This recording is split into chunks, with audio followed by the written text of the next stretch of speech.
De la morsure de l'aube, clame l'alarme du réveil. S'arracher des bras de Morphée et remettre la machine en éveil. Uriner, ingurgiter, fumer, se doucher. L'eau savonneuse pique l'œil, le jet pétrit l'épiderme. Chaque geste millimétré. Se presser, devenir citron avant l'implosion. Valse de jour mimétique sans fin. Sur le quai de la gare, il attend son TER, destination l'aurore.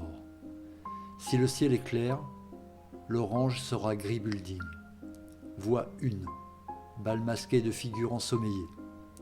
Dans l'attente café matin, fumée qui se noie dans la brume expirée, la bête ferraillant les rails ne va pas tarder. Simone, guide de sa diction désincarnée, le sait. Merci. Éloignez-vous de la bordure du quai. Cap sur le train-train quotidien. Sas ouvert vers un entre-deux. D'une boîte à une autre, l'heure de voyage n'en est plus un, si ce n'est intérieur. Les vertèbres calées au siège élimé, il reconnaît ses pairs de la ligne. Des cravates, des doigts qui glissent, tapotent, cliquettent sur des écrans. Froissement anxiogène de papier journal, relecture de notes et contre-notes. Glapissement de pages romanesques vers d'autres ailleurs, câbles qui insufflent de la soupe dans les oreilles, et des rires sous cape de tissu parfois. Lui préfère fermer les yeux et rattraper le rêve, échaudé une fois de plus par l'arrêt, cette fois inopiné. Machine à l'arrêt, entre deux gares, autre dimension. Les yeux hagards, il jette un regard. Derrière la vitre, au milieu de nulle part, friche de convoi, un lièvre debout observant la bête immobilisée.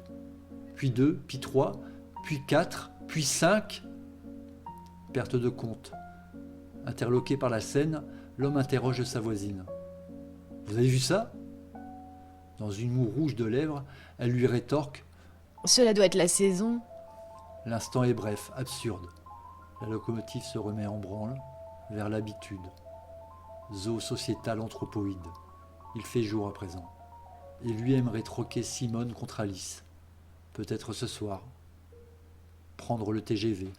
Fermer les yeux. Embrasser Morphée. Voir où ça le mène.